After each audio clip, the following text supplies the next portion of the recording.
Hayop ka! Niloko mo ko! Papatayin kita!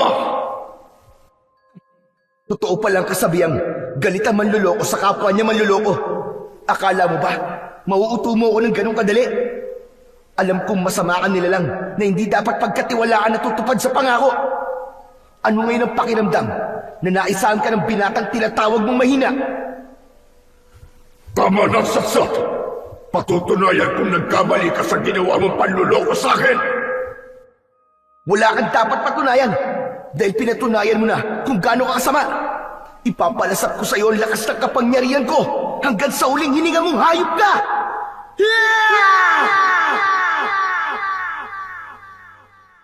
Magandang araw po sa inyong lahat.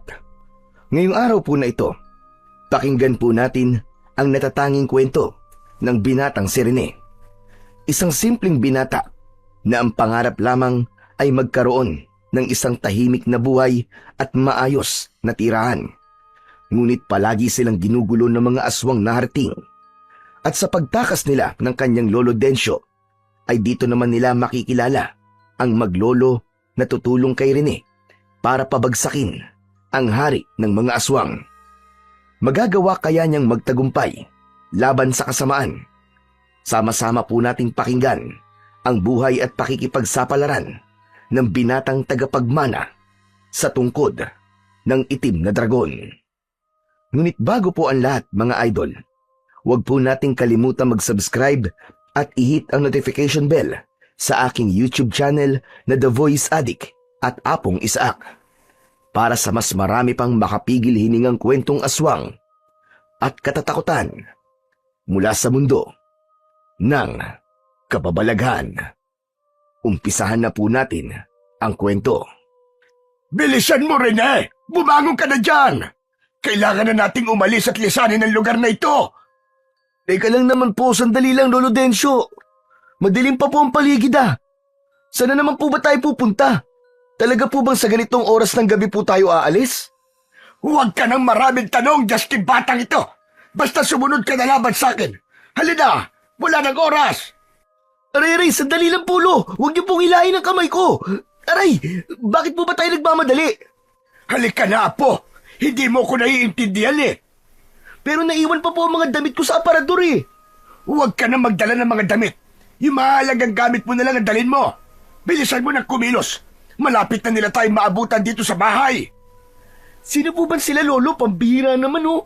Huwag niyo pong sabihin na may aswang na naman po sa labas at natunto na naman po tayo ng mga halimaw na yun. Oo, kaya sige na. Bilisan mo na kumilos ka na. Halos silahin ng may 60 taong gulang na si Lolo Densyo ang may 18 taong gulang na si Rene mula sa kanyang higaan. Madalas silang umaalis ng bahay at walang permanenteng tirahan, kaibigan at kakilala. Para silang mga daga na palaging nagtatago sa mga pusa. Dinaig pa nga nila ang may tinatakasan o di kaya naman ay may kinakatakutan. Subalit minsan ay hindi siya nagtanong sa matanda. Pati ang dahilan kung bakit niya kailangan magkunwari sa mga tao na hindi siya tunay nitong apo. Kaya alam ng mga taong nakakakilala sa kanila ni Lolo Densyo ay isa lamang siyang ampon. Iniiwasan ng matanda na sagutin ang kanyang mga tanong tungkol sa kung ano ang tunay nitong dahilan kung bakit kailangan nilang gawin yon. Lalo pa at alam naman niya sa kanyang sarili na magkadugo talaga sila ng matanda. Sa isang liblib na baryo ng Agusan, napili ng maglolo na manirahan, mamuhay ng tahimik at malayo sa gulo. Kaya lang ni minsan ay hindi nila naranasan yun dahil sa mga nilalang na palagi nang nakasunod sa kanila kahit saan pa sila magpunta.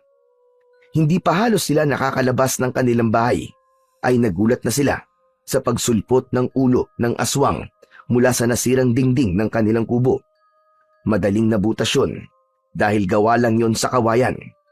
Idagdag pa ang matulis nitong sungay na kayang bumutas kahit pa ang matigas na kahoy.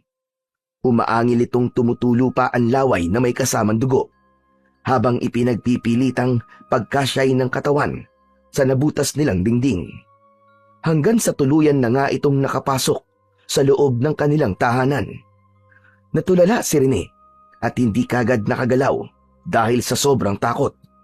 Kaya naman, si Lolo Densyo ang humawak sa kanyang kamay at hinila siya nitong palabas sa pintuan ng kanilang bahay. Pakiramdam niya ay bigla siyang binuhusan ng malamig na tubig dahil sa panginginig ng kanyang buong katawan. Kapag pinairal mo ang karuwagan, mamamatay ka ritong wakwakan tiyan. Kaya bilisan mo ng tumakbo! Pero Lo, may mga aswang po nakaharang sa dadaanan natin! Lumayo kayo sa akin, mga halimaw! Kung ayaw niyong patayin ko kayo gamit ang tungkod ko! Alis! Umalis kayo sa harapan namin! Kahit iwinawasiwas ni Lolo Densyo ang hawak nitong tungkod na gawa sa kahoy, ay hindi umaalis ang mga nilalang sa kanilang daraanan. Sa halip ay mas nilakihan pa ng mga ito ang pagnisi. Kaya naman, lumitaw ang malalagari nitong mga ngipin habang matalim ang tingin sa kanila nang nagbabaga nitong mga mata. Sinubukan ni Lolo Densyo na paalisin ang mga aswang sa pamamagitan ng paglapit nito habang pinapalo ang tungkod sa lupa. Ngunit imbis na umatras ay mas lalo lamang ang mga ito na naging agresibo. Lolo, ano pong klaseng mga nilalang yan? Bakit mukha silang kambing na may 3 sungay? Saka ko na ipapaliwanag sa iyo, Rene. Ang mahalaga ay makatakas tayo sa kanila. Iba mga nilalang na yan sa mga aswang na umahabol sa atin noon. Kung hindi ako nagkakamali, pamilya sila ng mga sigbin at awok na may kakayaang mag-anyong taong baboy ramo. Mapaghanib sila dahil nagagaya nila mga anyo ng hayop na nais nilang gamitin para makapambiktima. Sila ang aswang na kung tawagin ay mga harting. Habang humahakbang ang mga harting papalapit sa kanilang kinaroroonan, ay patuloy naman sa paghakbang ang maglolo paatras mula sa mga ito. Hindi nila inaalis ang tingin sa mga nilalang na may nakakatakot na mga itsura. Hindi nagtagal ay mayroon pang isang nilalang ang biglang sumulpot sa kanilang likuran. Nalantad ang nakakatakot nitong itsura, nakahawig ng isang baboy ramo. Ang kalahati ng katawan nito paitaas ay sa tao, habang ang kalahating katawan nito pababa ay sa baboy ramo. Para itong tikbalang kung iisipin, yun nga lang ay sa baboy ang katawan. Tumutulo ang laway nitong may hawak na latigong may tinik. Inihagupit nito ang sandata sa lupa para ipakita sa kanila kung gaano siya kalakas. Kitang-kita ni Rene kung paanong bumaon ang tinik nito sa lupa. Kaya naman, mas bumilis rin ang tibok ng kanyang puso dahil sa sobrang takot. Layuan niyo kami! Alam niyong hindi ko kayo aatrasan sa laban. Hindi ako nagbibiro. Kaya kung ayaw niyo pang mamatay, layuan niyo kami at wag niyo kami guguluhin! Sandali lang po, Lolo Densyo. Ano ba yung hawak niyong tungkod? Sa palagay po ba niyo iniinda nila ang kahoy na yan? Tara na po, umalis na tayo. Natatakot po ako Pakiusap, Lolo. Tara na, tumakas na lang tayo. Hinila ni Rene si Lolo Densyo para dumaan sa kabilang direksyon, habang ang matanda naman ay matapang na itinutok sa kalaban ang hawak nitong tungkod. Hindi nito inaalis ang paningin sa dalawang halimaw na patuloy pa rin sa paghakbang papalapit sa kanilang kinaroroonan. Naunang umatake ang may hawak na latigo. Hinagupit nito ng latigo ang kamay ni Lolo Densyo. Ngunit naiwasan yun ng matanda at gumanti naman ng palo ng tungkod sa kalaban. Nakaiwas ang may hawak ng latigo, kaya't ang pumalit naman ay ang isang nilalang na sumira sa kanilang dingding.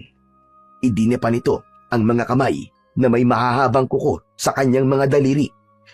Inambahan nito ng kalmot si Lolo Densyo, kaya naman habang iniiwasan ng matanda ang pag-atake ng kalaban, ay pakiramdam naman ni Rene ay hindi na siya humihinga ng mga sandaling yun.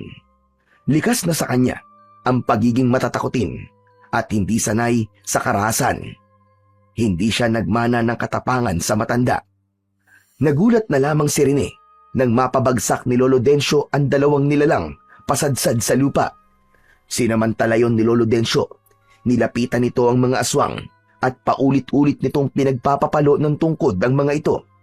Hindi nito tinigilan ang mga nilalang hanggang sa hindi na makatayo ang mga ito. Saka ito lumapit sa kanya at hinila siya nito patakbo sa madilim na bahagi ng kakahuyan. Rene, bilisan mo! Kailangan na nating umalis dito bago pa nila tayo abutan.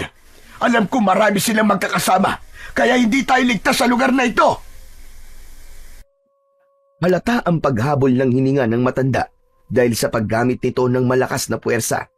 Kaya lang ay hindi pa rin siya makapaniwala sa husay na pinakita ni Lolo Densyo. Pagdating sa pakikipaglaban, talaga namang makikitang kakaiba ang estilo ng kanyang lolo. Bigla siyang kinabahan dahil sa paglingon niya sa huliang daan ay nakita niyang tumayo ang mga ito at mabilis na tumakbo para sila ay habulin. Diyos ko po! Lolo! Hinahabol na naman po nila tayo! Diyos ko! Abay wala talaga silang kadalaan. Hindi nila talaga tayo tatantanan. Ang mabuti pa kaya rin magtago ka sa malagong dahon ng mga halaman ng gubat at ako na lamang ang magpapahabol sa kanila. Tutal naman ako lang naman ang kailangan ng mga hayop na yan. Hindi ba pwede, Lo? Hindi natin kailangan maghiwalay para lang mailigtas ako. Kung mapapahamak po kayo sa mga nilalang na yan, para lang mailigtas ako, hindi ko po mapapatawad ang sarili ko. Kaya tara na po, kailangan nating mailigaw sila. Bilis, Lo! Wala na ngang nagawa si Lolo Densyo nang hawakan niya ng maigpit ang kamay nito. Magkasama nilang tinahak ang kagubatan. Halos hindi lumapat ang kanilang mga paa sa lupa. Sinalubong nila ang madilim na daan na ang tanging tanglaw lang ay ang malamlam na sikat ng buwan. Ramdam na ramdam ni Rene ang hirap ng matanda sa pagtakbo. Hanggang naramdaman nila na parang nakalayo na sila sa mga nilalang na humahabol sa kanila. Hindi na makakapayag pa si Rene na hindi na masasagot ng kanyang lolo ang mga tanong sa kanyang isipan. Dahil pagkatapos ng mga nangyari na yun, alam niyang may itinatago sa kanya si Lolo Densyo. Sandali! Sandali, Apo! Sandali lang! Sa palagay ko iligtas na tayo sa punong ito. Magpahinga na muna tayo. Hindi ko na talaga kaya ang pagod. Malapad naman itong puno ng nara. Tinitiyak kong hindi nila tayo basta-basta makikita rito. Wala man lang po tayong nadala. Kahit isa sa mga gamit natin, Lo. At hindi ko na po talaga alam kung bakit po tayo hinahabol ng mga nilalang na yun. Napapagod na rin po ako sa madalas na pagtakas natin sa kanila, Lo. Akala ko, hindi na nila tayo gagambalain. Lolo Densyo, sabihin nyo, ano po ba talaga ang nangyayari? May inililihim po ba kayo sa akin? Hindi ba pwedeng saka na lamang natin pag-usapan ang mga bagay na yan? Hanggat hindi tayo nakakalayo sa mga aswang na humahabol sa atin. Hindi, Lo. Kailangan na po natin pag-usapan ngayon. Dahil kapag napatay tayo ng mga aswang na yon, wala na. Hindi ko na malalaman ang buong katotohanan. Hindi ko nga po alam kung anong klaseng mga nilalang sila Rene, hinaan mo lang ang boses mo. Baka marinig nila tayo. Malalaman mo rin na po kung bakit kailangan natin gawin ito. Pero hindi pa ito ang tamang oras para pag-usapan ng tungkol sa mga aswang. Isa pa, ang mga nilalang na umahabol sa atin, alagad sila ni Haring Sibar. Kaya tara na, kailangan na nating lisanin ang lugar na ito. Sana naman po ba tayo pupunta, Lo? Sa bahay ng kaibigan ko sa baryo ng Santa Fe. Ligtas tayo ron at kahit papano ay matutulungan nila tayo. Para ano po? Para mandamay na naman ng ibang tao. Hindi na po ako sasama sa inyo, Lo. Dito na lamang po ako. Pagod na rin po ako sa palagi nating pagtakbo, papalayo sa mga nilalang na yon. At hindi ko na rin po kayang may ibang tao na madamay sa problema natin. Pero Apo, hindi mo naman ako naiintindihan Mapanganib ang lugar na ito para sa atin. Kaya hindi tayo maaaring manatili dito. Dahil natitiyak ko na may madadamay at may madadamay pa rin sa problema natin. Gusto ko na ng tahimik na buhay. Ayoko na rin ng gulo, Apo. Yun ang paniwalaan mo. Ano kanyo? Tahimik? Lolo, hindi po nila tayo pinapatahimik. Palagi po nila tayong ginugulo. Hindi ko po alam kung bakit tayo lamang ang hinahabol nila. Parang gusto ko na pong isipin na may tinatago talaga kayo sa akin. At may kaugnayan yun sa dahilan kung bakit kailangan nyo magkunwari na ampun nyo lang ako. Naguguluhan na po ako Lo, parang awa nyo na Magsabi na po kayo ng totoo. Wala akong tinatago sa iyo, Apo. Maniwala ka. Hindi ko po alam kung dapat ko pa bang paniwalaan ang mga sinasabi niyo sa akin, Lo. Basta ang alam ko ngayon, natatakot na po ako sa mga nangyayari sa atin. Ilang aswang pa po ba ang hahabol sa atin para patayin tayo? Kaya nga gusto kong pumunta sa bahay ng kaibigan ko. Matutulungan niya tayo. Huli na to, Apo. Pangako. Kahit ngayon lang makinig ka sa akin. Matanda na ako, Apo. At hindi ko na kaya makipagsabayan sa kanila ng lakas sa lakas para ipagtanggol ka sa araw-araw. Kung pagod ka na, mas pagod akong tumakbo, Apo. Pero kailangan. Para sa iyo rin naman to eh. Kahit na ano pa pong sabihin niyo, Lolo Densyo, hindi ko pa rin po kayo naiintindihan kung bakit nangyayari sa atin to. Natatakot din naman po ako sa mga nilalang na yun. Pero mas natatakot po ako kung pati po kayo'y mawawala sa akin. Kagaya na nangyari sa aking mga magulang. Sige na, Apo. Pumayag ka na. Wala na akong ibang kamag-anak dito na maaari nating hingan ng tulong. Si Rodel lang ang nag-iisa kong kaibigan na makakapagbigay ng tulong sa atin. Tutol man ang isip at kalooban ni Rene, ay wala na siyang nagawa.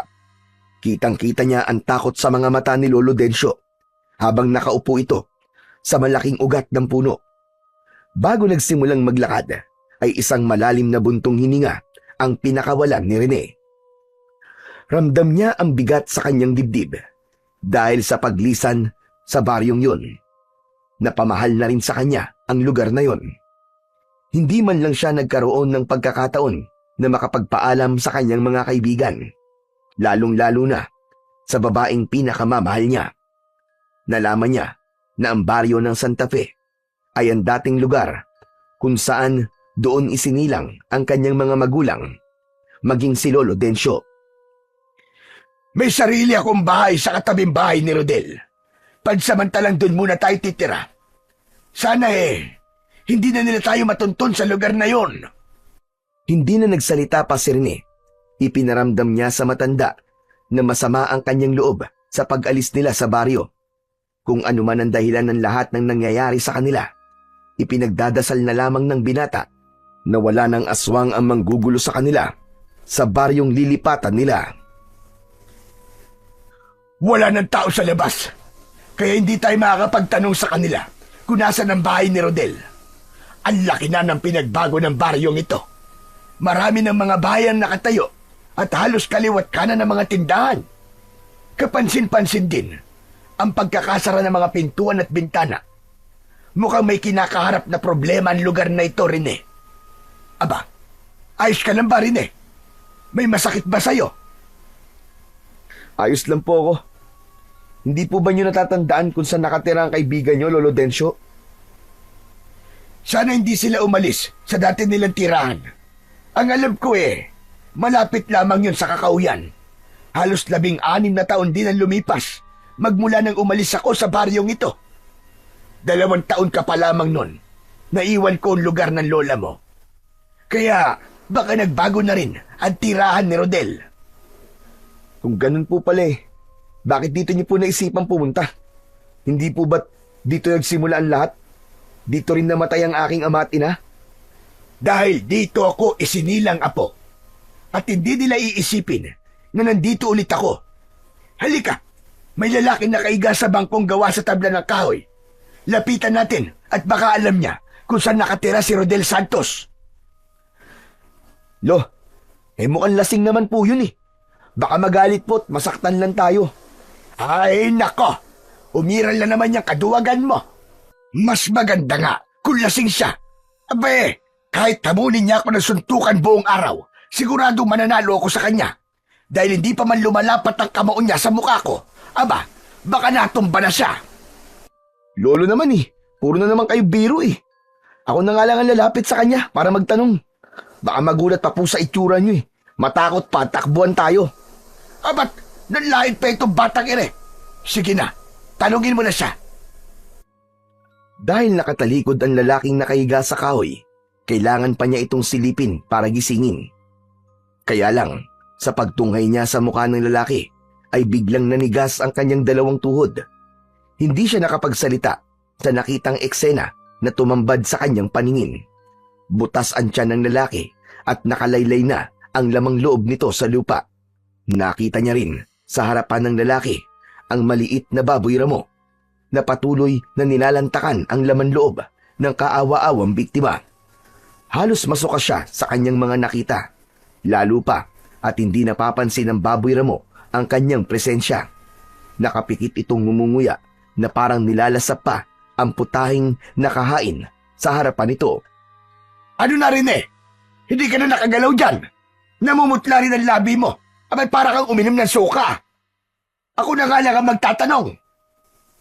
Nandilat ang mga mata ni Rene dahil sinusubukan niyang pigilin si Lolo Densyo sa paglapit. Kaya lang, sa kabila ng mga ginagawa niya, ay patuloy lamang ito sa paghakbang.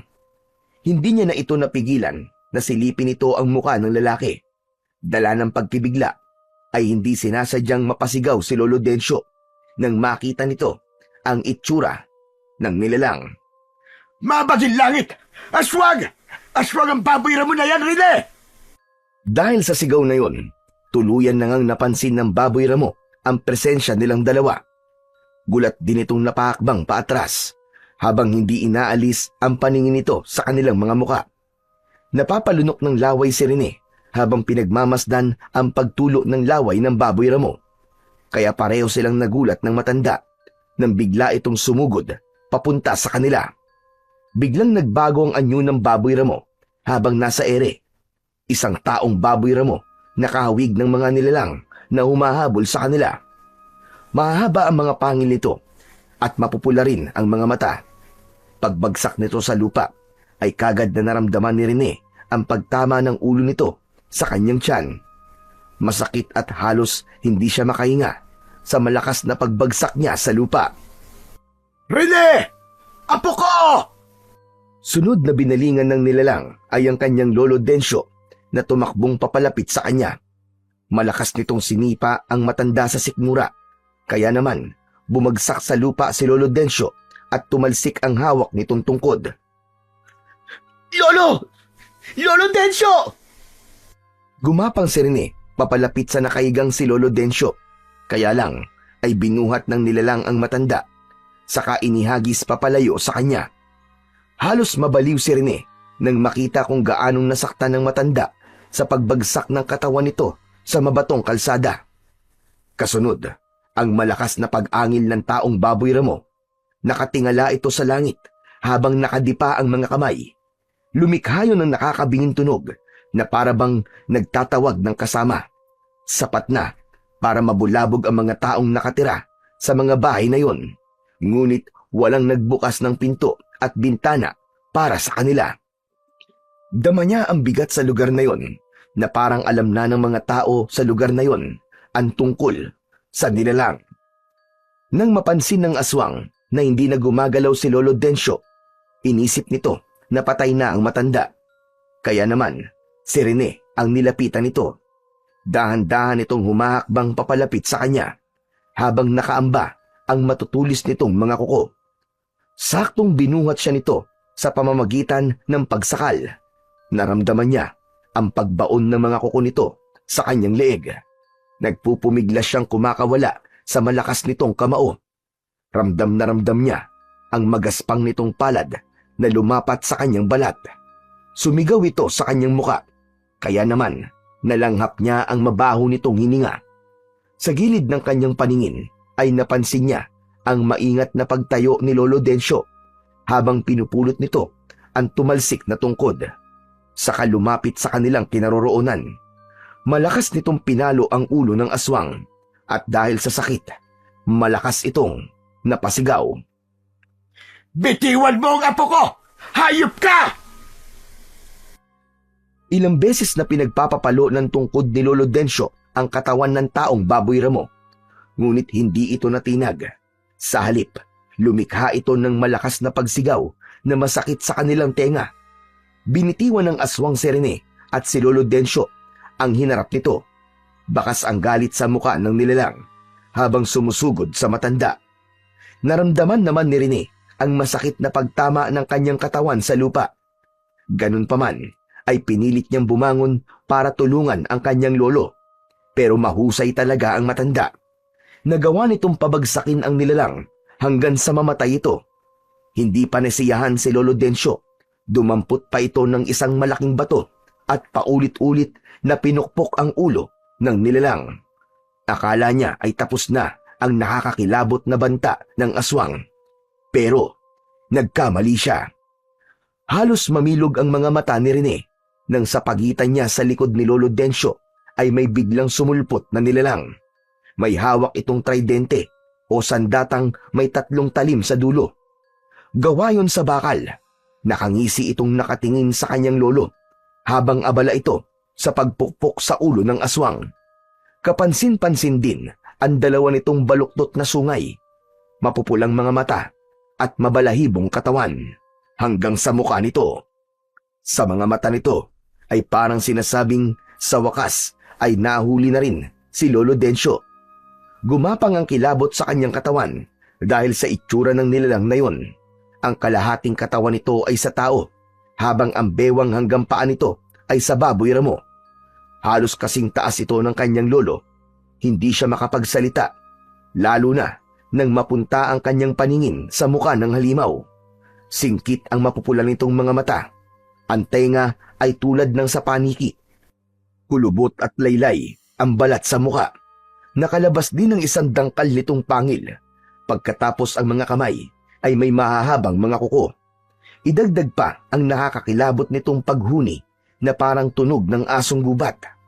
Nakakasulasok ang mabaho nitong amoy na walang iniwan sa nabubulok na sugat na hindi naghihilom.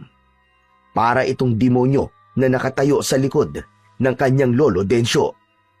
Lolo Densyo! Sa likod nyo! Saka tumigil sa ginagawa ang matanda habang nakatingin sa takot na mukha ni Rene. Nakakunot ang noo nitong hindi napapansin ang nilalang na nasa likuran. Tila hinihintay lamang ng halimaw na humarap si Lolo Densyo. Ano yon? Ano nangyayari sa'yo, Rene?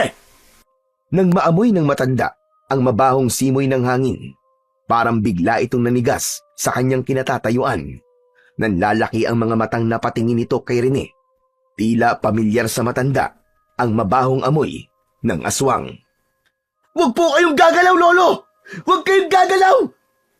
Alam ko! Humanda ka! Takbo na, Rene! Nagulat si Rene sa biglang pag-ikot ni Lolo Densyo sa likuran nito. Inatake kagad ng matanda ang nabiglang halimaw. Gamit ang tungkod nito ay paulit-ulit na hinampas ng matanda ang katawan ng aswang hanggang sa ito ay bumagsak ng pasadsad sa lupa. Kaya naman, nagkaroon ng pagkakataon ng matanda na tumakbo na rin sa gawi ni Rene. Diyos ko, Rene! Bilisan mo tumakbo! Natuntunan niya tayo! Hindi ito maaari! Alam na ng hari na narito tayo! Nakakatakot po ang itsura niya, Lolo! Para sa demonyo na nag-anyong baboy ramo! Isa siyang makapangyarihang hari ng mga aswang na harting. Napakamapanganib niya, Apo! Kaya bilisan mo tumakbo bago pa niya tayo maabutan! Pero kayo naman po mabagal tumakbo eh! Bilisan niyo po, Lo! Hinahabol niya po tayo! Nako, sana'y tulungan tayo ng Panginoon na makatakas sa halimaw na yon.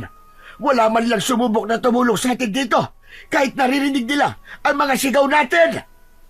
Sinubukan ni Rene nakatukin ang lahat ng pinto ng mga bahay sa gilid ng kalsada. Ngunit walang sino man ang naglakas ng loob na pagbuksan sila. Bakas ang takot sa buong baryo. Marahil ay alam na ng mga ito ang pag-aasik ng lagim ng mga aswang.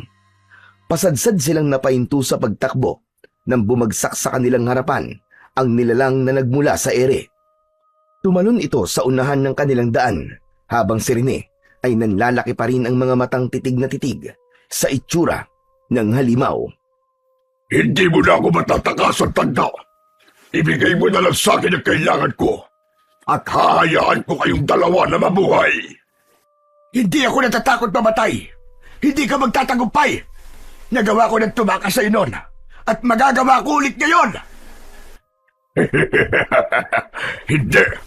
Hindi ko na hahayaang mangyari yun. Matagal na panahon kong hinintay ang pagkakataong magkaharap muli tayo. Alam kong hindi mo ko sasaktan dahil sa oras na mapatay mo ko, hindi mo makikita kung nasaan ang bagay na matagal mo nang kinukuha sa akin. Lolo, ano po bang pinag-uusapan nyo? Ibigay nyo na po sa kanila kinukuha nila. Ano po ba kasi yun? Hindi maaari, Rene. Dahil gagamitin lang niya yon sa pagpaparami ng kanyang alagad. Maghahari siya sa sanlibutan at magtatagumpay sa kanyang kasamaan. Mamamatay na muna ako bago niya makuha yon. Tama na! Kung hindi ikaw, baka magamit ko binatang yan para maituro sa amin ang sandata. Pwede rin naman na ako kumuha nun, hindi ba? Umalingaw-ngaw ang malakas na sigaw ni Sibar sa buong paligid, kasabay ng paglitaw ng mga taong baboy ramo sa likod ng mga puno na pinagtataguan ng mga ito. Lahat ay may mga tangan na latigo na may tinik. Nagsipagtaasan ang mga balahibo sa katawan ni Rene nang makita ang maraming alagad ng hari ng aswang. Lahat ay umaangil na parang asong galit. Halos umabot ng 20 nilalang ang nakatayo sa likuran ni Sibar. Kasunod ang paghalakhak nito ng malakas nang makita ang takot sa kanilang mga mata. Sinasabi ko na nga ba't mahina ang binatang kasama mo? Ano? Ako mahina? Hindi ako mahina, ano? Kayang-kaya kitang labanan. Teka, ano ito? Nararamdaman ko na espesyal ang binatang kasama mo, tanda. Lo, ano po bang gagawin natin? Mamamatay tayo rito. Natatakot na po ako. Huwag kang papahalata. Naapektado ka sa mga sinasabi niya. Hindi pa ito ang oras sa kamatayan natin na po. Alam ko sinusubukan lang ng hari na takutin tayo. Hindi ako pauuto sa kanila. Alam ko sa oras na makuha na nila kailangan niya sa akin, ay papatayin din nila tayo. Tama na ang satsa, tanda. Alam kong tinatago mo na sa amin ang sandatang hinahanap ko. Wala ka ng tagapagmana ng armas. Kaya ibigay mo na lamang sa amin yun. At nangangako kong ibibigay ko sa inyo ang katahimikan. Hindi ako tanga. Maniwala sa mga sinasabi ng isang demonyong nilalang nakagaya mo. Kahit anong mangyari, hindi nyo malalaman kung nasa ng sandatang yon. Dahil itinago ko yon sa lugar na hindi nyo matatagpuan. Nagwala ang hari ng mga aswang sa sinabing yun ng matanda at pinagbunto na nito ang katabing taong baboy ramo. Nagulat sila nang nagawa nitong paslangin sa harap nila ang sariling alagad nito. Kinagat nito ang leeg ng nagpupumiglas na aswang. Malaki ang hakbang ng paa nito na lumapit sa harapan nila at sa harap nila mismo, sinakmal nito ang leeg ng kanyang alagad. Tumalsik ang mainit na dugo sa muka at damit ni Rene. Kitang-kita niya ang paggalaw at pagpipisig ng paa ng taong baboy ramo habang nilalapa ng sarili nitong hari. Napapikit si Lolo Densyo. Hindi nito akalain na ganun pala kasama ang haring si Sibar. Kasunod ang malakas ngunit matinis na sigaw ng biktima. Hindi pa siya nasiyahan. Sa harap nila mismo, walang kahirap-hirap nitong winakwak ang tiyan ng taong baboy ramo. Binibasig nito ang laman loob ng kaawa-awang biktima. Hindi pa doon natatapos ang mga eksenang napapanood nila dahil niluray-luray pa nito ang katawan ng aswang. Hindi alam ni Rene kung gaano siya katagal na hindi huminga hanggang sa narinig niya ang malakas na pagsalita ng hari ng mga aswang. Nakita niyo ba kung ano ang gagawin ko kapag hindi niyo naibigay sa akin ang kailangan ko? Nasaan ang sandata, Densyo? Ibigay mo na sa akin kung ayaw mong gawin ko rin sa binatang nasa likod mo ang ginawa ko sa akin alagad. Sagad na sa buto kasamaan mong hayop ka. Sa palagay mo, natatakot kami dahil ipinakita mo ang pagpatay sa alagad mo. Pwes nagkakamali ka, Sibar. Mas lalo ko pa yung itatago sa'yo para matapos na kasamaan mong hayop ka. Kung ano ang pangit ang itsura mo, ay kasing pangit din ang bunhi mo. Dahil sa ginawa mo, mawawalan ka ng alagad. Matatakot sila sa'yo. At hindi na ako magtataka kung isang araw, magising ka na lang na isa ka na lang palang hari na wala ng alagad. Huwag kang magtapag-tapangan, binata. Naaamoy ko sa iyo ang takot. Magpasalamat na lamang kayong dalawa dahil nagiging mabait pa ako sa inyo ngayon. Alam ko kung bakit hindi mo kami masaktan. Dahil mawawalan ka na rin ang pag-asang makuha ang sandata kapag may nangyaring masama sa amin. Hindi alam ni Rene kung ano bang uri ng sandata ang pilit na kinukuha ng hari ng mga aswang at gano'n na lamang ang pagprotekta ng kanyang lolo sa bagay na matagal na nitong tinatago. Talaga bang inuubos niyo ang pasensya ko? Kaya ko kayong patayin kung gugustuhin ko. Sige, dalhin niyo ang matandang ito, pati ang binatang yan. Patayin niyo sila, dahil kapag nawala na sila sa landas ko, wala na rin magiging hadlang sa aking pag-ahari. Nagsilapitan ang mga nilalang sa kanilang kinatatayuan, subalit nagulat ang lahat sa pagdating ng isang matandang lalaki at isang binata. May mga isinaboy itong usok at asin sa mga nilalang na nagtangkang lumapit sa kanila. Dahil sa makapal na usok na kumalat sa buong paligid ng kanilang kinatatayuan, nagkaroon sila ng pagkakataong tumakas. Dito tayo, Densyo! May kalesang naghihintay sa atin sa dulo ng daan na ito. Mabuti na lamang at dito kami dumaan ng apo ko. Sige, Marlon, isaboy mo lang ang asin sa dinadaanan natin para hindi nila tayo masundan.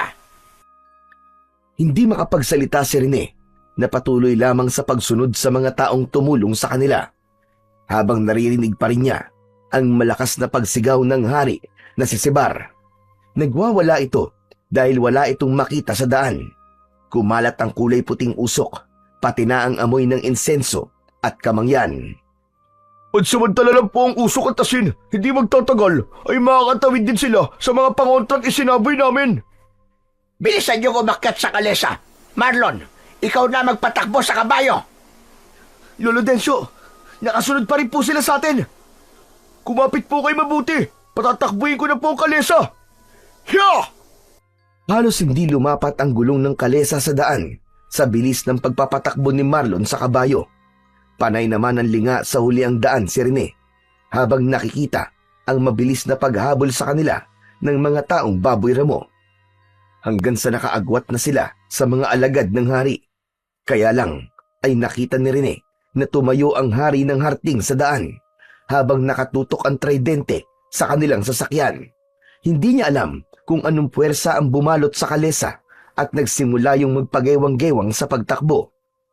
Ituloy mo lang ang pagpapatakbo sa kabayo, Marlon. Hanggang sa makalayo tayo sa hari. Ginamitan niya tayo ng itim na kapangyarihan para mapahamak tayo sa sasakyan. Kapag nakalayo na tayo, mawawalan na rin ang bisa ang itim niya kapangyarihan na bumabalot ngayon sa kalesa. Hindi nga nagtagal ay nawala na ito sa kanilang paningin. Tanging ang maliwanag na sikat ng buwan ang nagsisilbi nilang tanglaw sa daan. Sakalan din nakahinga ng maluwag si Rene at napasandal siya sa sandalan ng upuan habang nakatingin sa unahan ng daan ng kanilang kalesa. Naramdaman niya ang pagkati ng kanyang pisngi dahil sa dumikit na dugo sa kanyang muka. Pinunasan niya ito at isang malalim na buntong hininga ang pinakawalan niya sa kanyang dibdib. Hindi niya akalain na makakaligtas sila sa kamay ng haring si Sebar. Magmula nang umalis ka sa baryo natin, Densyo, hindi na kami nagkaroon ng katahimikan sa lugar na yon. Tuwing gabi ay gumagala ang alagad de Sebar para silang may hinahanap na kung anong bagay sa baryo natin. Kaya pala hindi sila nagbubukas ng pinto at bintana ng kanilang mga bahay dahil alam nila ang panganib na naghihintay sa kanila sa oras na tulungan nila kami. Alas 5 pa lang ng hapon ay nagsasara na sila ng kanilang mga bahay. Kapag meron taong pasaway na hindi sumusunod sa batas, huwag nang umasa na buhay pa ito kinabukasan. Lahat sila ay takot na takot sa mga aswang. Ang iba nga ay umalis na lang ng baryong ito para sa kanilang kaligtasan. Teka, saan ba tayo pupunta ngayon, Rodel? Sa bahay ko, sa gitna ng ilog na malapit sa Akahuyan. Matagal na kaming lumipat sa lugar na yon para makaiwas sa bagsik na mga aswang. Bakit ka nga ba bumalik dito, ha, Densyo? Natagpuan nila kami at nag-aalala ko sa kaligtasan ni Rene. Matagal na nagkumustahan ang dalawang matandang magkaibigan, habang si Rene ay tahimik lang na nakikinig sa mga pinag-uusapan ng mga ito. Nakatingin siya sa likod ni Marlon na abala sa pagpapatakbo ng kabayo. Hindi pa rin mawala sa kanyang isip ang sandatang tinutukoy ng hari ng mga aswang. Kitang-kita niya sa mga mata nito ang kagustuhan nitong makuha ang armas na yon. Maya-maya pa ay biglang tumigil sa pagtakbo ang kalesa at nakita ni Rene ang kubo na gawa sa kugon at kawayan. Nakatayo yun sa gitna ng maliit na ilog. Nandito na tayo. Tara na. Bumaba na kayo. Ligtas na tayo sa lugar na ito. Hindi nila tayo basta masusundan dito. Teka, bakit nasa gitna po ng ilog ang bahay niyo, Lolo Rodel? Yan ang pinakaproteksyon ko laban sa amoy ng mga aswang. Natatalo na malansang amoy ng ilog ang pang-amoy ng mga nilalang narting. Maliban na lamang kung sadyang mapapadpad sila sa lugar na ito. At ang lagaslas naman ng tubig ang siyang magsisilbing ingay para hindi naman nila marinig ang mga pinag-uusapan namin sa loob ng bahay. Sa maniwala kayo at sa hindi, kaming dalawa lang ni Dencio ang nakakaalam tungkol sa itim na kapangyarihan ni Sibar. Alam kong nakasunod sa atin ang kanyang gabay usok. At dahil sa ilog na ito, hindi niya malalaman kung ano ang mga ginagawa natin. Tayo na po sa loob. Kanina pa po naghihintay si nanay eh. Baka po nag-aalala na siya. Nang pumasok sa loob ng bahay si Lolo Rodel, kasunod sina Lolo Dencio at Marlon, naiwan naman si Rene na lumingalinga pa sa paligid. Bago siya pumasok sa loob ng bahay, nakita niyang nakaupo sina Lolo Dencio at Lolo Rodel sa upuang gawa sa kawayan. Maganda ang loob ng sala at sa dingding ay napansin niya ang iba't ibang klaseng mga sandata. Patunay yon na manunugis nga ng aswang ang maglolo. Naupo siya sa harap ng upuan ni Lolo Dencio dahil balak na niyang tanungin ito sa mga nangyayari sa kanila at kung ano ang sandatang tinutukoy ng hari. Lolo, siguro naman po sasagutin niyo na po ako ngayon sa mga tanong ko. Ang mabuti pa ay maiwan ko na muna kayong dalawa dito sa sala para makapag-usap kayo ng maayos. Dencio. Maraming salamat, Rodel. Sige, mag-uusap na lamang tayo mamaya. Hinintay ni Rene na pumasok si Lolo Rodel sa kusinang pinasukan ni Marlon hanggang sa mangibabaw ang saglit na katahimikan sa pagitan nilang maglolo. Lolo, gusto ko na pong maintindihan ang mga nangyayari. Hindi ko na talaga alam, Lolo, naguguluhan na ako kung bakit kailangan niyo magbuwis ng buhay para sa sandatang tinutukoy ng hari ng mga aswang. Makinig kang mabuti sa mga sasabihin ko, Rene. Pagod na rin ako sa palaging pagtakbo sa mga aswang na gustong pumatay sa atin. Meron akong itinagong isang uri ng pinakamalakas na sandata sa isang tagong kuweba. Itinago ko yun dahil gusto ko ng tahimik na buhay. Dati akong manunugis ng aswang bago ako nagpasyang mamuhay ng tahimik kasama ka. Ano po? Isang uri ng sandata? Teka. Ano pong klaseng sandata yun, Lolo? Isang tungkod ng itim na dragon na nagtataglay ng pinakamalakas na kapangyarihang tatalo sa hari ng aswang. Kapag napasakamay mo na ang sandatang yon, wala nang makakatalo sa iyo, kahit na makapangyarihang tridente ni Sibar. Kaya naman, gusto niya itong makuha. Lolo Dencio, saan po nanggaling ang tungkod ng itim na dragon? Minana pa ito ng lolo ko hanggang sa kanununuan ng pamilya natin. Nagpasaling-saling lahi ito sa kamay ng mga unang nagmamay-ari ng tungkod. Ayon sa kwento ng lolo ko noon, ang tungkod ng itim na dragon ay nanggaling pa sa bansang China. Teka, sandali lang po, naguguluhan ako yan. Labo naman yata.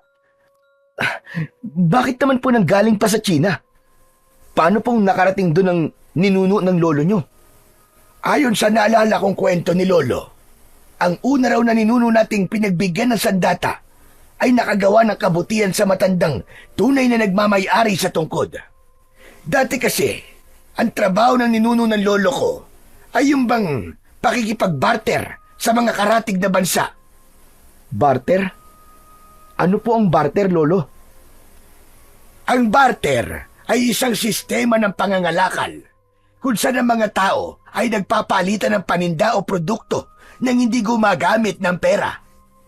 Sa madaling salita, ito ay direktang palitan ng kalakal kung saan ang halaga ng mga produkto ay tinutukoy batay sa kasunduan ng dalawang partido. Nung sinaunang panahon, ang barter ay karaniwang ginagamit sa pakikipagkalakalan sa pagitan ng iba't ibang grupo o bansa. Halimbawa na lamang, maaaring ipagpalit ng isang komunidad ang kanilang bigas sa ginto o porselana mula sa ibang lugar. Lolo, talaga po bang malakas ang kapangyarihan ng tungkod? Oo, Rene. Napakalakas. Alam mo bang, simula nang mapunta sa lolo ng lolo ko ang tungkod ng itim na dragon, ay nagamit ito sa mga digmaan ng ninuno ng pamilya natin sa panahon pa ni Lapu-Lapu at Magellan. Ginamit din sa panahon ng digmaan ng pananakop ng Kastila at Hapones. Dahil sa mga panahong yon, ay kalaban nila ang hari ng aswang na ninuno naman ni Haring Sibar. Kaya ginusto nitong makuha ang sandata para matalo tayo sa labanan. Hindi ko po alam na makasaysayan po pala ang sandatang yun, Lolo. Matanda na ako at mahina na para lumaban pa sa mga aswang po. Kaya napagpasyan kong itago na lamang ito sa kuweba. Tanging ang kadugo ko lamang hanggang sa kahuli-hulihan nating lahi ang may kakayahang makahawak sa sandata. Nababalutan ito ng malakas na orasyon na tanging ikaw lang ang kikilalanin ng bisa ng tungkod ng itim na dragon. At panahon na po para kunin ito at harapin ang hari ng mga aswang na si Sibar. Teka, ano po sabi nyo? Ako po, Lo? Wala nang iba pa rin Pero mag-iingat ka pa rin. Dahil sa oras na makuha mong tungkod at napunta sa iyong mga kamay, marami na ang magtatangka sa buhay mo para agawin ang tungkod na yon. May mga nilalang na susubok sa iyong kakayahan, lalong-lalo na ang muling pagbangon ng mga aswang na kung tawagin ay amalanhig, na susukat kung karapat-dapat ka nga ba sa sandata. Pero Lo, natatakot po ako . Hindi ko po yun magagawa. Kapag nahawakan mo ng sandata, magkakaroon ka ng dunong o kakayahang walang kapantay. Alam mo bang, nang dahil sa mga nilalang na yon, ay namatay ang mga magulang mo, pati na ang ama ni Marlon. Nilusob kami ng mga aswang sa bahay noon. Hindi ko sila nailigtas dahil marami sila. At nawala ako sa focus nang makita kong ikaw naman ang nasa panganib. Patunay ang peklat mo sa iyong leeg. Hindi ko po alam na namatay ang mga magulang ko nang dahil sa mga aswang na yon. Lo, gagawin ko po ang lahat para sa tungkod. Bibigyan ko po ng hustisya ang mga nangyari sa mga magulang ko. Sabihin niyo po sa akin, Lo, paano po ako makakapunta sa kuweba na pinagtaguan niyo po ng tungkod ng itim na dragon? Magaling! Magpasama ka kay Marlon na po. Kabisado niya ang kaloob-looban ng gubat. Ituturo ko sa kanya kung nasan ang yungib at kung paano mo naman makukuha ang sandata. Tandaan mong may kasamang orasyon ang tungkod at susubukan nito ang kakayahan mo. Sa makatuwid kailangan mo pa rin pumasa sa isang pagsubok. Nang matapos sila sa pag-uusap, ay narinig naman nila ang yabag ng mga paa na papalapit sa kanila. Nakita ni Rene ang pagsilip ni Marlon, habang bakas sa mukha nito ang tinitimping galit na hindi naman niya alam kung para saan. Pumasok daw po muna kayo sa loob ng kusina. Sige, susunod kami ni Lolo Dencio, Marlon. Tumayo si Lolo Dencio at Rene, saka naglakad papasok sa loob ng kusina. Pagpasok nila sa loob, ay tumambad naman sa kanila ang mahabang estante na gawa sa kahoy na tabla. Ang mga boteng maayos na nakahilera ay may iba't ibang kulay ng likidong nasa loob nito. Dahan-dahang naupo si Rene sa upuang yari sa kawayan. Katabi niya si Lolo Rodel na maingat na inilapag ang 2 tasa ng kape. Bakas sa muka ni Lolo Rodel ang pag-aalala, lalo na nang makita siya nito at tumingin sa muka ng apo. Halatang narinig nito ang kanilang mga pinag-usapan. Saka naman lumabas mula sa silid. Sa gilid ng kalan, ang isang babaeng may magandang muka. Ito ang nanay ni Marlon, at nang makita nito ang peklat sa leeg ni Rene, para itong biglang nabalisa. Kaya naman, nakakaramdam siya ng pagkailang dahil sa uri ng pagkakatitig nito sa mukha niya. Hindi ko sinasadyang marinig ang mga pinag-usapan nyo. Tutulman ako sa binabalak nyong isama si Marlon, ay hindi pa rin naman ako ang magpapasya para sa kanya. Balak niyang sumama rin kay Rene. Ako lang po ang sanay sa gubat, kaya malaki po may tutulong ko kay Rene. Kayong dalawa lang ni Rene ang pupunta sa kuweba dahil hindi ko na kaya maglakad ng ganong kalayo. Hindi ko alam, Dencio, kung tama bang ipaubaya sa mga bata ang pagpunta sa kuweba. Lubang mapanganib ang lugar na yon at maraming nagkalat na mga nilalang na alagad ng kadiliman. Teka lang, Lolo Rodel. Kahit naman po rito sa baryo natin, nagkalat na po mga masasamang nilalang. Sawang-sawa na rin po ako sa pakikipaglaban sa kanila na parang hindi sila nauubos. Marami na po silang napapatay. Nagdudusa ang kababaryo natin dahil sa kanila. Ito na po ang pagkakataon na may isang taong tatayo para lumaban sa kanila. Naluluwang sumali sa usapan ang nanay ni Marlon na si Aling Seta. Sinabi nito na hindi ito makakapayag na sumama ang kanyang anak. Ngunit nanindigan si Marlon. Ipinakita nito sa ina na walang makakapigil sa binata para sumama kay Rene. Dahil ayaw na nitong magtalo silang mag-ina, lumabas na ito ng kusina. Kaya naman, sumunod dito si Rene para kausapin si Marlon. Alam niya kung gaano kasakit mawalan ng isang ama. Marlon, intindihin mo na lang ang iyong lolo at nanay. Nasasabi lang nila yon dahil sa pag-aalala sa'yo. Sino ka para pakialaman ako sa mga gagawin ko? Hindi porket sasamahan kita sa bundok, pwede mo na akong kausapin na para magkaibigan na kagad tayo. Alam mo ba nang dahil sa'yo, ay namatay ang aking ama? Pati na mga magulang mo. Mas pinili nilang iligtas ka kaysa sa iligtas ang kanilang mga buhay. Nagulat si Rene sa inasal ni Marlon. Direkta itong magsalita at bakas sa muka ang matinding galit. Para bang gusto na siya nitong suntukin sa kanyang muka. Marlon, wala akong alam. Kahit kailan ay hindi ko ipagpapalit ang buhay ng mga magulang ko para lang sa kaligtasan ko.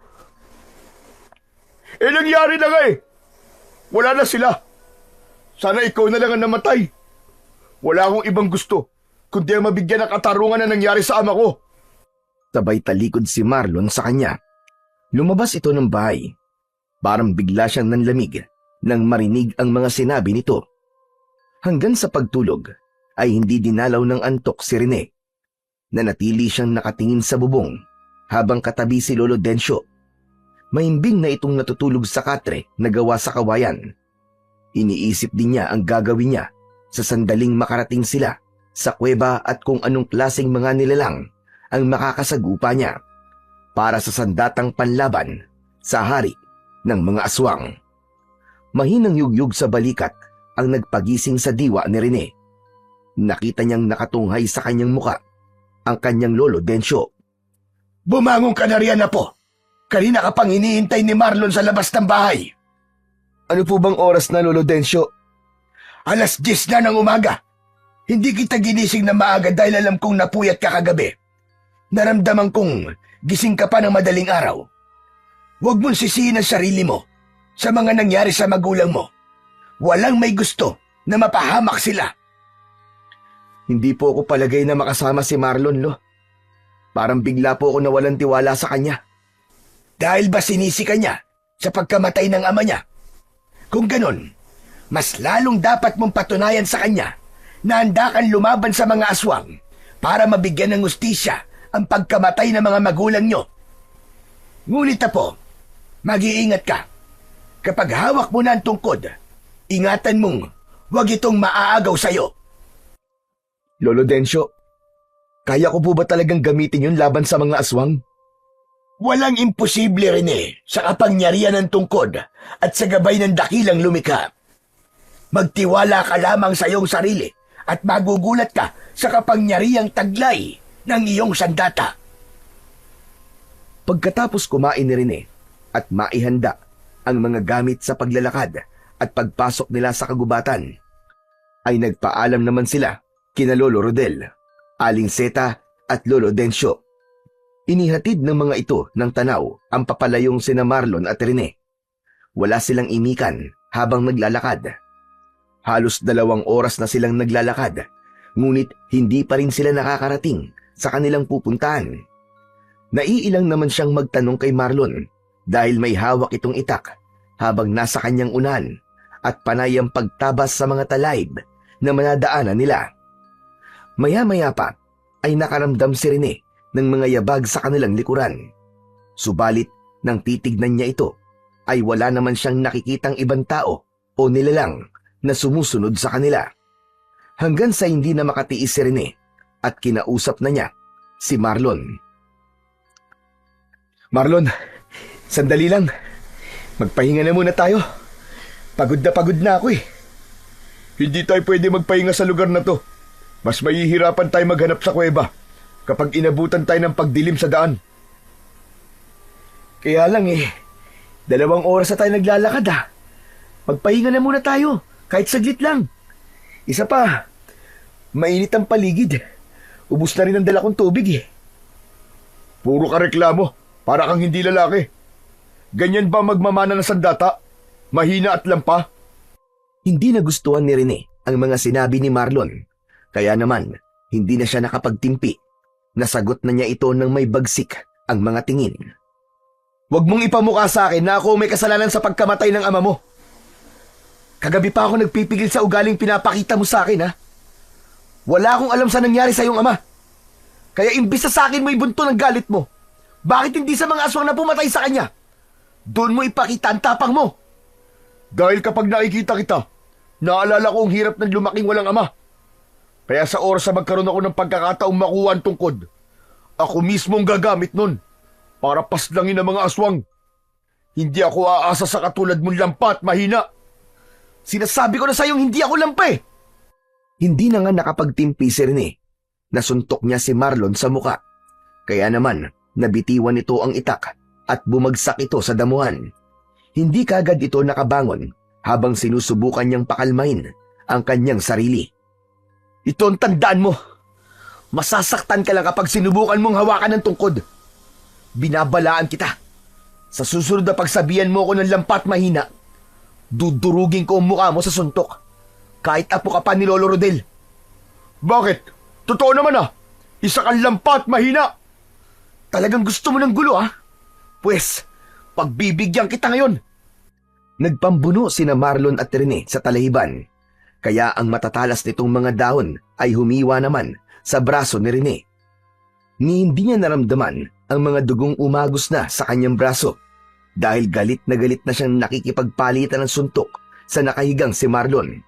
Nasa ilalim niya ito at nasa ibabaw siya na panay ang suntok sa mukha nito. Pero natigil sila sa pag-aaway nang marinig ni Rene ang mahinang pag-angil ng nilalang sa kanyang likuran. Dala ng pagkabigla sa nakitang anyo ng nilalang ay naitulak siya ni Marlon at bumagsak siya sa talayban. Mabilis na dinampot ni Marlon ang nabitiwang itak at inataking pasugod ng taga ang asong gubat na may sungay. Tinamaan ng nilalang sa leeg nang bumagsak ito sa damuhan ay brutal itong pinaslang ni Marlon. Natulala siya at napanganga. At yun ang malaking kahihiyan na nagawa niya sa harap ng binata. Tumayo ito na may buong pagmamalaking nakatingin sa kanya. Itinaas nito ang pugot na ulo ng asong gubat. Ngayon mo sabihin na hindi ka mahina at hindi ka lampa. Kulang na nga lang ay mahihi ka sa iyong suot na pantalon. Walang tugon si Rene sa sinabing yun sa kanya ni Marlon. Wala rin siyang mukhang maiharap dito. Sa halip, nagalit siya habang nakasunod sa paglalakad ni Marlon. Saka lang niya naramdaman ang paghapdi ng mga galos niya sa braso. Walang gustong magsalita sa kanilang dalawa ni Marlon. Kaya lumipas ang isang oras, ay narating na nila ang bunganga ng kuweba.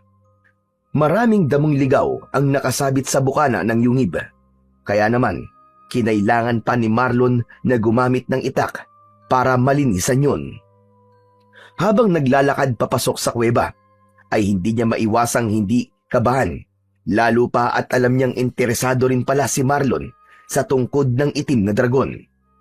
Pagpasok nila sa dulo ng kuweba, ay sinalubong sila ng maraming paniki na nakatira sa loob. Muntik matumba si Rene dahil sa gulat at nahuli pa niya ang pagsulyap sa kanya ni Marlon habang nakangising ng aasar. Maya-maya pa ay sinindihan niya ang maliit na gaserang ipinadala sa kanya ni Lolo Dencio. Kumalat ang liwanag ng ilaw sa loob ng yungib, habang ang tunog ng kanilang mga yabag sa sahig ay nagdulot naman ng tila alingawngaw sa kanilang pandinig. Hanggang makarating sila sa isang malawak na yungib at nakita nila ang malakas na liwanag na bumabalot sa isang kakaibang tungkod. Nakalutang yon sa kulay berdeng liwanag na parang nakalutang ito sa tubig. Umiikot na parang may malakas na enerhiyang humihila papalapit sa kinaroroonan ng tungkod. Kaya lang ay nagulat si Rene nang biglang tumakbo si Marlon papalapit sa kinaroroonan ng tungkod. Hinawakan nito ang liwanag. "Marlon! Huwag!" Ngunit huli na para pigilan ni Rene ang ginawa ni Marlon. Saktong paglapit nito sa liwanag ay bigla rin itong tumalsik at tumampas ang katawan sa bato. Maging si Rene ay nagulat din sa naging reaksyon ng liwanag nang hawakan ito ni Marlon. Bumagsak sa mabuhanging sahig ng kuweba si Marlon at nawalan ito ng malay. Nilapitan niya ito at pilit na ginigising. "Marlon! Huy! Marlon, gising! Gumising ka!" Pero banayad na ang paghinga ni Marlon. Indikasyon yun na talagang nawalan ito ng malay sa lakas ng pagkakahampas nito sa bato. Nagdadalawang isip tuloy siya na hawakan ng sandata dahil natatakot siyang mangyari din sa kanya ang nangyari kay Marlon. Bumalot ang takot sa kanyang katawan, pati na ang pag-aalala para kay Marlon. "Marlon, huy! Gumising ka! Marlon, nakikiusap ako! Gising! Gising, Marlon! Marlon, gumising ka!" Nang hindi na talaga ito magising, ay nag-alala siyang lumapit sa malakas na liwanag na bumabalot sa tungkod ng itim na dragon. Nanginginig ang kanyang kamay na tinatangkang hawakan ang tungkod. Pagdikit ng kanyang palad sa liwanag, ay nakaramdam siya ng kakaibang sakit na parabang siya ay kinukuryente. Kaya nagulat siya na katulad sa nangyari kay Marlon, ay tumalsik din siya sa pader na bato. Naramdaman niya ang pagtama ng kanyang likod sa sahig ng kuweba. Ngunit naalala niya bigla ang sinabi sa kanya ni Lolo Dencio na susuriin ng liwanag ang pagkatao na ngahawak sa tungkod sa pamamagitan ng orasyong bumabalot sa sandata. Kaya naman, pinilit niyang tumayo at paika-ika ang paa na muling lumapit sa liwanag. Tiniis niya ang sakit habang inaabot ang hawakan ng tungkod. Halos tumulo na ang kanyang luha dahil ang puso niya mismo ang pinupuntirya ng hindi maipaliwanag na kirot. "Makinig ka! Ako ang huling saling lahi ng unang nagmamayari sa'yo. Kaya dinggin mo ang pakiusap ko. Ibigay mo sa akin ang katapatan mo. Ako ang magmamayari sa kapangyarihang taglay mo. Dahil ako ang iyong bagong tagapagmana!" Ubod lakas na pinilit ni Rene na mahawakan ng kulay itim na tungkod. Kasabay ng paglapat ng sandata sa kanyang mga kamay, ay naramdaman niya ang pag-angat ng kanyang mga paa sa lupa, ang pagguhit ng mainit na boltahe sa kanyang buong katawan, pati na ang paglabas ng itim na dragon sa kanyang harapan, ang nagpapatunay na kinilala na siya ng tungkod. Nagtaasan ang mga balahibo niya sa kanyang katawan nang mapansin ang pagkakaroon ng kulay berdeng liwanag sa kanyang mga mata. Biglang gumaan ang kanyang pakiramdam at nagbago rin ang kanyang damit. dahil suot na niya ngayon ang tradisyonal na kasuotan ng mga mandirigman Tsino, ang tinatawag na sanfu. Isa itong espesyal na uri ng kasuotan na ginagamit sa digmaan na binubuo ng matibay na tela, metal at iba pang materyales upang maprotektahan ang mandirigma laban sa labanan. Halos hindi siya makapaniwala habang pinagmamasdan ang kanyang sarili, maging ang hawak niyang tungkod. Nawala rin ang kanyang sugat sa mga braso. Totoo nga. Totoong kakaiba ang tungkod na to.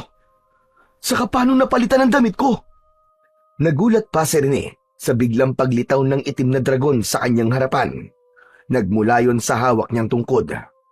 Nagagawa rin niyang kontrolin ang paggalaw ng dragon, batay sa kung ano ang iniisip niya. Iisa ang kanilang pakiramdam. Itinutok niya ang tungkod sa lupa at nawala ito sa kanyang paningin. Nilapitan niya ang nakahigang si Marlon. Parang may kung anong bumubulong sa kanya at nagdidikta sa kanyang isip sa kung ano ang dapat niyang gawin kay Marlon. Hinawakan niya ang noo nito at lumabas sa palad niya ang malakas na liwanag. Maya-maya pa ay nagising na ang binata. Gulat na gulat itong napatingin sa muka ni Rene. Rene? Rene, ikaw ba talaga yan? Ano nangyari? Bakit ganyan ang suot mo? Marlon, tinanggap na ako ng tungkod ng itim na dragon.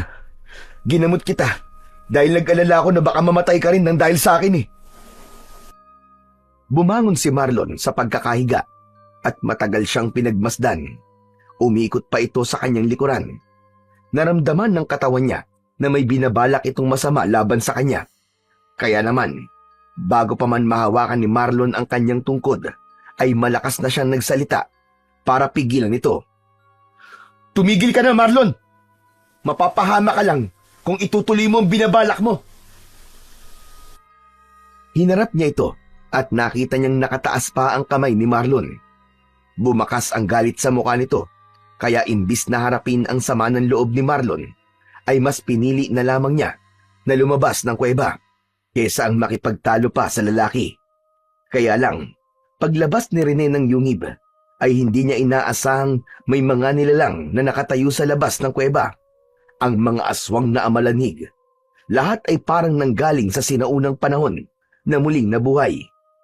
Nagulat din si Marlon nang makita ang mga nilalang. Diyos ko! Mga amalanhig yan! Humanda ka, Marlon. Masyado silang marami. Kaya mag-iingat ka. Kahit na anong mangyari, wag kang lalayo sa tabi ko. Pabira naman, oo. Ako pa ang sinabihan mo ng ganyan. Kanina lang, kulang na lang maihi ka sa pantalon mo. At talagang nagkaroon ka pa ng oras para magpalit ng damit, ha? Bahala ka kung ayaw mo sumunod sa mga sinasabi ko sa'yo. Mula sa kanilang kinatatayuan, ay dinig ni Rene ang malalakas na pag-angil ng mga ito. Itinutok niya ang kanyang tungkod at hindi niya inaasahan na biglang lumabas ang kulay itim na dragon. Inikutan nito ang mga nakatayong amalanhig. Kasunod ng pagtakbo niya papunta sa kinaroroonan ng mga ito. Hindi niya akalain na mas nakakadiri pa pala ang itsura ng mga ito nang makita ito sa malapitan. Ang naaagdas na balat ng mga ito ay nakadagdag sa mabahong singaw ng hangin sa paligid. Ganon din ang pagbagsak sa lupa ng mga uod mula sa naaagnas nitong katawan. Sinalubong niya ng pagpalo ng kanyang tungkod ang mga papalapit na amalanhig. Bawat pagpalo niya sa katawan ng mga ito ay nasusunog at natutunaw yon na parang mga papel. Ganon din ang bilis at lakas ng kanyang katawan. Ang kanyang itim na dragon na nasa ere ay nagmistulang latigo na isa-isang pinabagsak ang mga kalaban. Hindi rin niya inaasahan na may kakayahan ding magbuga ng apoy ang itim na dragon. Saka lang siya tumigil sa pakikipaglaban nang makita niyang wala nang natira sa mga amalanhig, habang ang itim na dragon ay muling bumalik sa kanyang tungkod. Gulat na gulat si Rene sa kanyang sarili dahil nawala rin ang takot niya sa mga aswang. Anak nang! Paano nangyari yun? Natumba silang lahat ng walang dahilan? Nagkakamali ka, Marlon. Dahil yun sa itim na dragon na kami lang ng mga aswang ang nakakakita. Maging ako'y nagulat din sa mga nangyari. At sa kasuotan kong to, kusa tong lumitaw nang mahawakan kong tungkod. Kung ganun, ikaw talaga ang pinili ng tungkod ng itim na dragon. Patawarin mo ako sa mga inasal ko kanina. Nagpadala lang ako sa aking emosyon. Dahil hindi ako ang kailangang magtaglay ng ganyang kapangyarihan. Pero hindi naman natin mapipilit ang isang bagay, hindi ba? Kung hindi naman talaga ito para sa'yo. Binabati kita rin eh. Maraming salamat, Marlon. Patawarin mo rin ako sa mga nagawa ko sa'yo. Wala yun. Ako nga nahihiya sa'yo eh. O paano? Tropa na tayo ah. Oo ba? Tropa na tayo. Tara na, alis na tayo. Hindi na ako makapaghintay na hindi ito maibalita kay Lolo Densyo eh. Magagaan ang paa na naglakad ang dalawa habang nilalampasan ang nagkalat na putol ng mga katawan ng mga amalanhig. Habang ang kalahating katawan nito ay unti-unting sinusunog ng apoy. Kahit ilang oras silang naglalakad pa uwi sa bahay ni Marlon, ay hindi na nakaramdam ng pagod si Rene. Parang ang gaan ng kanyang katawan habang hawak ang tungkod. Napansin din niya na ang dulo ng tungkod ay merong nakaukit na ulo ng dragon. Kahawig ito ng dragong lumalabas mula sa tungkod. Maya-maya pa ay natanaw na ni Rene ang bahay ni Lolo Rodel. Sobra siyang nagpapasalamat dahil luminaw rin ang kanyang paningin sa dilim. Bawat galaw ng mga insekto sa kanyang paligid ay nakikita na rin ni Rene. Biglang luminaw ang berding liwanag mula sa mata ng dragon sa dulo ng kanyang tungkod. Parang nauunawaan niya ang pagkislap ng mga mata nito. Kaya naman, pinigilan niya si Marlon na mabilis sanang pupunta sa bahay nito. Sandali lang, Marlon. Nararamdaman ng tungkod na may kakaiba sa bahay niyo. Ang mabuti pa, sundan natin ang liwanag na nagmumula sa tungkod ko. Sa palagay ko, ay ituturo niya tayo kung saan dapat tayo dumaan. Sinasabi mo bang may nangyaring masama sa pamilya ko? Wala akong nararamdamang may nasawi sa kanila. Pero sugatan meron. Huwag ka na nga magsalita ng ganyan. Pareho tayo nasa labas ng bahay. Paano mo nalaman yun? Kung ano ang nararamdaman ng tungkod, yun din ang nararamdaman ko. Konektado ito sa katawan ko. Kaya alam kong may nakaabang na panganib sa atin. Halika na! Sumunod ka na lang sa akin. Nakayukong naglakad ang dalawa habang sinusundan ni Rene ang liwanag na siya lang ang nakakakita. Maya-maya pa ay nagawa nilang makalapit sa dingding ng kusina. Maingat na sumilip si Rene sa loob at hindi nga siya nagkamali. May 2 taong baboy ramo ang nagbabantay sa pintuan. Sa sahig ay naroon si Lolo Rodel. Duguan ang mukha nito dahil sa sugat sa kilay. Muntik nang sumugod si Marlon nang makitang nakahandusay sa sahig ang lolo nito. Ang lolo ko! Sinaktan nila! Si nanay! Nasaan si nanay? Kumalma ka lang at huwag ka maingay. Hindi maluba ang sugat ni Lolo Rodel. Nakikita ko sa klase ng dugo niya. Pumutok lang ang kilay niya dahil sa pagkakauntog sa bangko. Ay no, may bahid pa ng dugo ni Lolo Rodel yung bangko. Anak ng... Paano mo nalaman yun? Para kang biglang tumalino at tumalas ang paningin mo. Kaya nga huwag kang gagawa ng ingay at ako na ang bahala sa kanila. Hindi na hinintay ni Rene na magsalita si Marlon. Sa halip, magagaan ang mga paa niya na umikot siya sa kabilang pintuan ng kusina. Matapang niyang pinasok yon kahit alam niyang may 2 nilalang na nagbabantay roon. Kapwa nagulat ang mga ito sa nakatayong binata. Kaagad na hinagupit siya ng mga ito ng latigo at dahil sa suot ni Rene na sanfu, hindi yun tumalab sa kanya. Yan lang ba ang kaya niyong gawin? Pagsisisihan niyong sinaktan niyo si Lolo Rodel!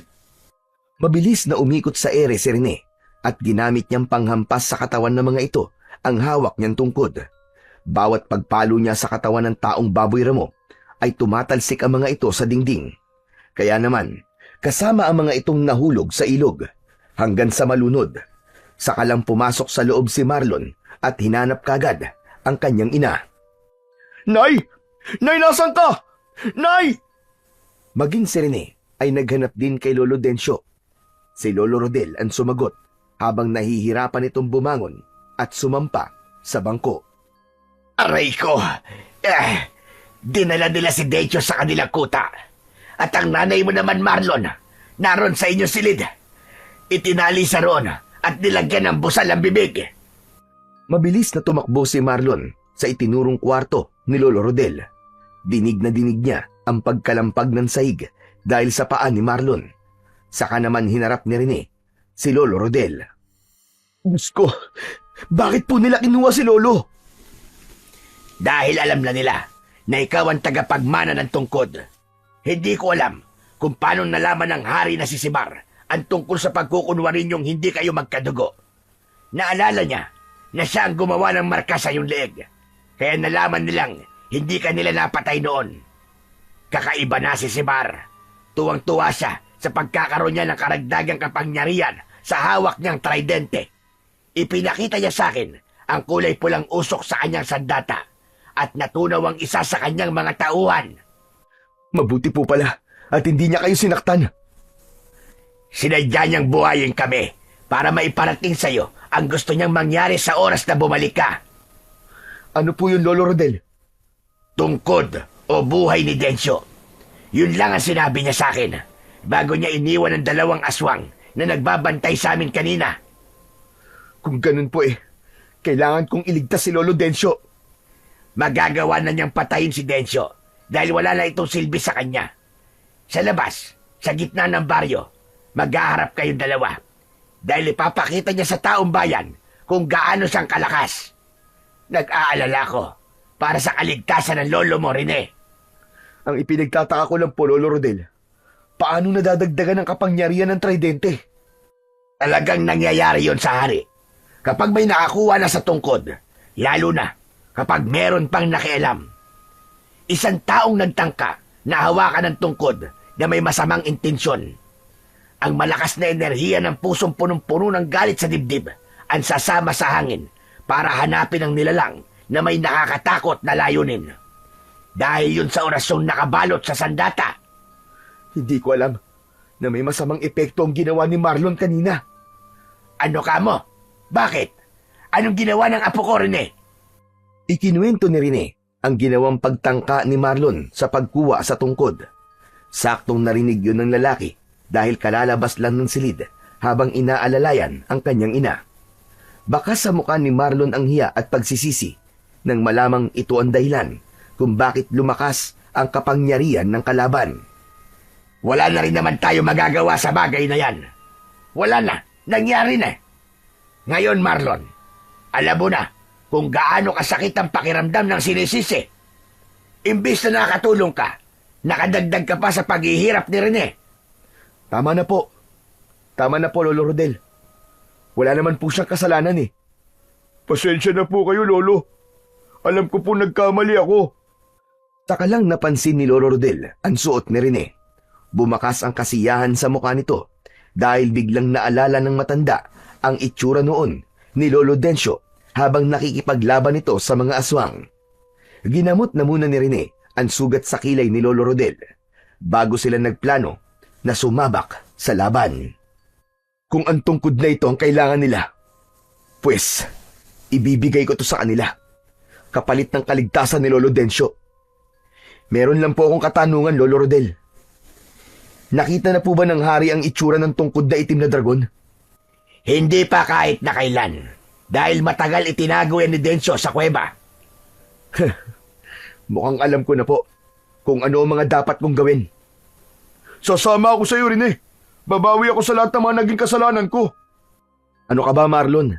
Wala ka namang kasalanan O sige, pagbibigyan kita sumama sa akin para sa katarungan ng mga mahal natin sa buhay, pati na sa kaligtasan ni Lolo Densyo. Pagkatapos makapag-usap at maghanda ng kanilang mga plano, nagsimula na silang maglakad papunta sa lugar na sinabing tagpuan nila ng hari ng aswang. Pagdating nila sa kalsada, ay palihim niyang pinagtago si Marlon sa gilid ng bahay na gawa sa kugon. Naghintay siya sa pagdating ng mga taong baboy ramo, habang ang kanyang tungkod ay itinago niyang pansamantala sa ilalim ng bangko na malapit sa kanyang kinatatayuan. Yun ang naisip niyang taktika para maisahan ang hari ng mga aswang. Hindi nagtagal ay dumating na si Haring Sibar. Bilib din ako sa'yo. Talagang dito mo pa napiling maglaban, ha? Sa gitna ng kabahayan. Matitikman mo ngayon ang ganti ko sa lahat ng kasalanang ginawa mo sa akin. Pakawalan mo, Lolo Densyo ko. Dahil kung hindi, pahihirapan kita gamit ang tungkod hanggang sa mamatay kang hayop ka. Hawak ko ang buhay mo, Gonggong. Kaya ikaw ang dapat na matakot sa akin. Ibigay mo sa akin ang tungkod, kapalit ng buhay ng lolo mo. Apo! Apo, wag! Huwag kang makinig sa kanya!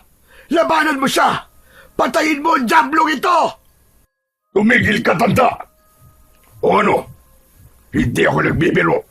Alam mong kaya-kaya ko siyang paslangin sa iyong harapan.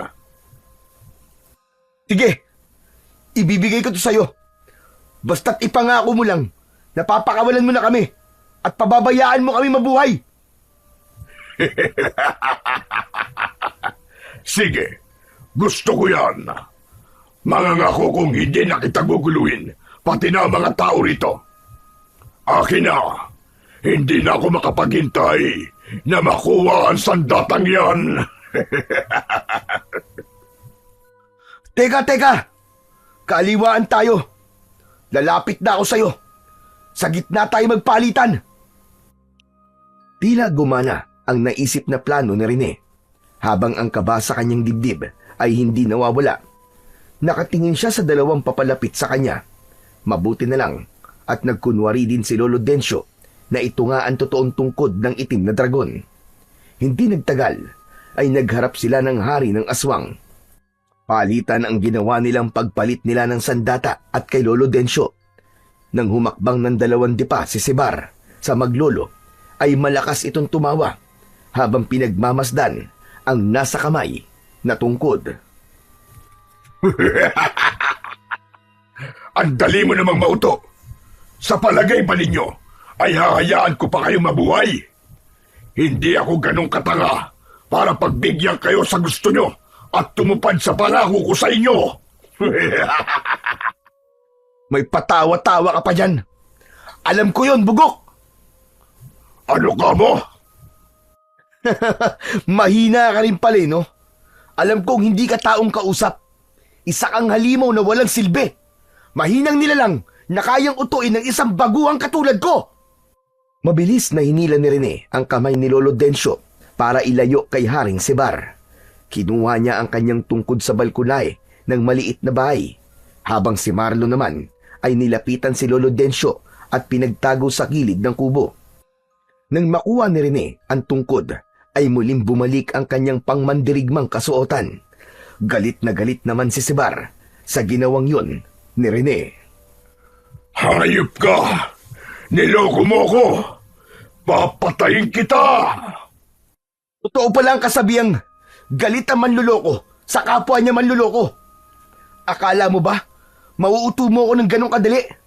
Alam kong masama ka nila lang na hindi dapat pinagkakatiwalaan na tutupad sa pangako. Ano ngayon ang pakiramdam na naisaan ka ng binatang tinatawag mong mahina? Tama na ang satsat! Patutunayan kung nagkamali ka sa ginawa mong panluloko sa akin! Wala kang dapat na patunayan dahil pinatunayan mo na kung gaano ka kasama. Ipapalasap ko sa'yo ang lakas ng kapangyarihan ko hanggang sa huling hininga mong hayop ka! Yeah! Isang malakas na pagpalo sa hangin ang ginawa ni Rene gamit ang kanyang tungkod. Lumabas ang kulay itim na dragon at lahat ng mga nilalang na nagtatago pa sa bahay ng mga kababaryo nila ay nagsilabasan dahil nabugahan na ang mga ito ng apoy ng kanyang gabay tungkod. Lahat ay bumagsak sa mabatong kalsada habang nasusunog ang katawan. Maririnig ang malakas na sigawan ng mga nilalang na unti-unting tinutupok ng apoy. Habang ang ilan namang nilalang na akmang papalapit sa kanya ay sinuutan sa katawan ng kulay itim na dragon. Nakita ng hari kung gaanong kalakas ang kapangyarihan ng kanyang tungkod. Kaya naman, itinutok nito sa kanya ang hawak nitong tridente at lumabas ang kulay pulang usok mula sa sandata nito. Ako naman ngayon ang magpapakita ng kapangyarihang tatapat sa iyong tungkod! Hindi nagawang maiwasan ni Rene ang kulay pulang usok na tumama sa kanyang dibdib. Tumalsik siya at bumagsak sa lupa. Nagulat siya sa kapangyarihan nito at natagalan siyang tumayo dahil sa pagkawala ng lakas ng kanyang kapangyarihan. Masyado mo kong minaliit na hayop ka. Ito ang ganti ko sa lahat ng pagpaslang nyo sa mga ninuno ko. Lumapit si Sibar kay Rene at ibinaon ang talim ng hawak nitong tridente sa kanyang tiyan. Ramdam niya ang sakit ng mainit nitong sandata. Bumulwak ang dugo sa kanyang sugat at naramdaman yun ng kanyang itim na dragon. Kaya naman, bumalik ito sa tungkod. Dahil sa nakita ay sumugod naman si Marlon. Papalapit sa kanilang kinaroroonan at tinaga nito ang nakatalikod na si Sibar. Bumaon ang talim nun sa likod ng kalaban, kaya ito naman ang binalingan nito. Gusto niyang igalaw ang kanyang katawan, subalit nararamdaman niya ang paggapos ng malakas na puwersa ng kulay pulang usok sa kanyang katawan. Kaya habang abala si Sibar sa paglapit kay Marlon, sinamantala niya ang pagkakataon para ipunin ang lakas ng kanyang kapangyarihan. Natatandaan ko, ang sinabi sa akin ni Lolo Dencio ay walang makakatalo sa kapangyarihang taglay ng tungkod ng kulay itim na dragon. Kaya humanda kang demonyo ka, dahil ito na ang katapusan mo!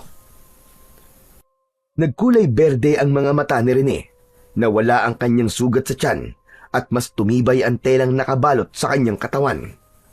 Muling lumabas ang kulay itim na dragon sa kanyang tungkod at pinotektahan nito ang kaibigan niyang si Marlon.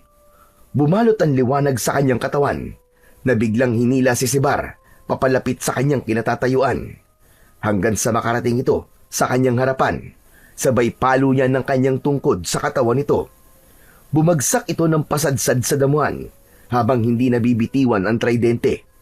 Muli niyang tinignan ng kanyang dragon at itinuro niya rito na ubusin na ang alagad ni Sibar, habang si Marlon naman ay ibinangon niya at pinalayo sa kanya.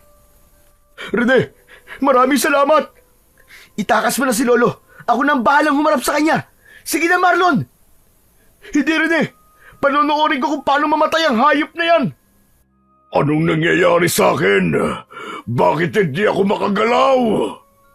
Panoorin mo kung paanong pinatay ng aking kapangyarihan ng mga alagad mong kasing itim ng budi mo. Sinabi ko naman sa'yo na pagsisisihan mo ang mga ginawa mo. Hindi ka nasisikatan ng araw! Pagkatapos niyang sabihin yun, inikot-ikot ni Rene ang kanyang tungkod sa ere sa tapat mismo ng nakahigang hari ng mga aswang na si Sibar. Ubod lakas niyang ipinalo ang kanyang tungkod sa ulo at katawan nito. Paulit-ulit niyang ginawa yun. Nagkikisay itong nagwawala dahil sa masakit na epekto ng kapangyarihan ng kanyang tungkod. Kasabay ng kanyang pagtalon, ang pagtarak niya ng tungkod sa mismong dibdib nito. At dahil sa pinagsamang malakas na puwersa ng kanyang sandata, bumaon ang tungkod hanggang sa lupa. Tumagos pa yun. Hanggang lumabas ang kulay pulang usok sa hawak nitong tridente at sumanib yun sa dulo ng kanyang tungkod. Binawi nito ang malakas na kapangyarihang nahigop ng tridente at naramdaman naman ni Rene ang pagbabagong anyo ng kanyang tungkod. Naging isang kulay pulang tungkod yun na may nakakasilaw na liwanag. Tuluyan na ngang nalusaw ang hari ng mga aswang na harting. Ang mga natitira nitong mga alagad ay sinunog naman ng kanyang itim na dragon.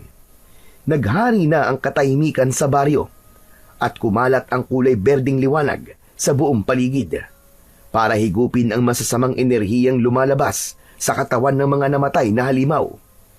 Nakita ni Rene ang pagbabago sa kulay ng mga bahay. Nagkaroon yun ng ilaw dahil alam na ng mga tao na wala na ang mga aswang na harting. Wala nang manggugulo at magbibigay ng takot sa kanila.